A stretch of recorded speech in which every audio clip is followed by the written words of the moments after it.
உங்களுடைய வாழ்க்கையில நீங்க சந்தோஷமான பாதையினுடைய முடிவை காட்டலும் உங்களுடைய வாழ்க்கையினுடைய வனாந்தரமான பாதையினுடைய முடிவு ரொம்ப வெற்றியா இருக்கும். யாரோ ஒருத்தருக்காக ஆண்டவர் சொல்லிட்டே இருக்கலாம், ஆண்டவரே இத்தனை வருஷத்துல நான் இத்தனை வருஷமும் ஒரு வனாந்தரமான பாதையை கடக்கிறேனே, ஒரு வனாந்தரமான பாதையை கடக்கிறேனே. இல்ல, உங்களுடைய முடிவு கானான் தான். நீங்கள் அதை ஆண்டவர் சொல்ற, நீ துன்பத்தை கண்ட நாட்களுக்கு சரியாய் நான் உன்னை மகிழ்ச்சி ஆக்குவேன்.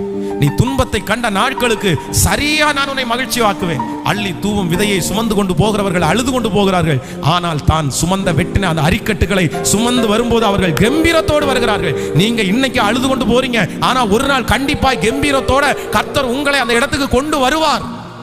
அது நிச்சயம், அது நிச்சயம், அது நிச்சயம். ஹல்லேலூயா. ஆனா அந்த வனாந்தரமான பாதையில நம்ம கத்துக்க வேண்டிய சத்தியங்கள் நிறைய இருக்குது.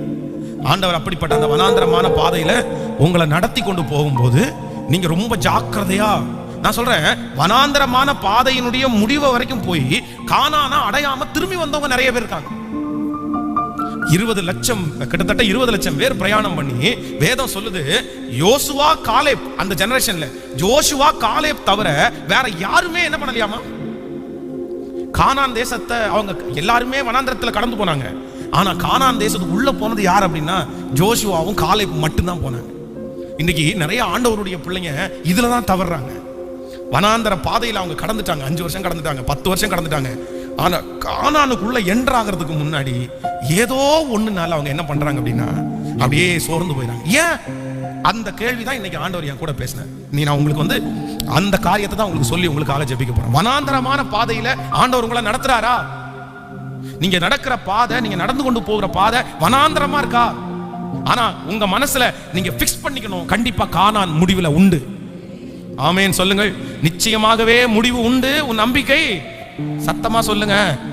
சோ வனாந்தர பாதை, எந்த பாதைக்கும் முடிவு கானான் தான்.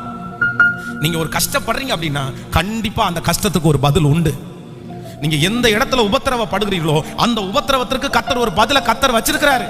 அதுக்கு ஒரு பலன் உண்டு. நீங்க ஒரு அவமானப்படுறீங்களா, அந்த அவமானத்துக்கு ஆண்டவர் ஒரு ஆசீர்வாதத்தை கர்த்தர் வச்சிருக்கிறாரு. நீங்க பாடு அனுபவிக்கிறீங்களா, அந்த பாடுகளுக்கு ஆண்டவர் ஒரு உயர்வை கர்த்தர் வச்சிருக்கிறாரு. இது நிச்சயம். இது என் வாழ்க்கையில நான் கண்கூடாய் பார்க்கிறேன். ஒவ்வொரு பாடுகள் வரும்போதும் நான் நம்புறேன், பாடுகள் வரும்போது நான் நினைச்சுக்க வேண்டியதான், சரிடா அடுத்த ஒரு உயர்வு நமக்கு. பக்கத்துல கையை பிடிச்சு சொல்லுங்க, பாடுகள் வரும்போது உங்க மனசுல நினைக்க வேண்டியதான், அடுத்த ஒரு உயர்வுக்கு ரெடி ஆயிக்கோ. சொல்லுங்க, நல்லா சொல்லுங்க, அடுத்த ஒரு உயர்வுக்கு ரெடி ஆயிக்கோ, அடுத்த ஒரு ஆசீர்வாதத்துக்கு ரெடி ஆயிக்கோ, அடுத்த ஒரு புகழ்ச்சிக்கு நீ ரெடி ஆயிக்கோ அப்படின்னு ஆண்டவர் இப்பவே சொல்லாம சொல்றாரு. விசுவாசிக்கிறீங்களா? கர்த்தர் சொல்லாம சொல்ற, ரெடி ஆயிக்கோ நான் செய்வேன் அப்படின்னு. அப்போ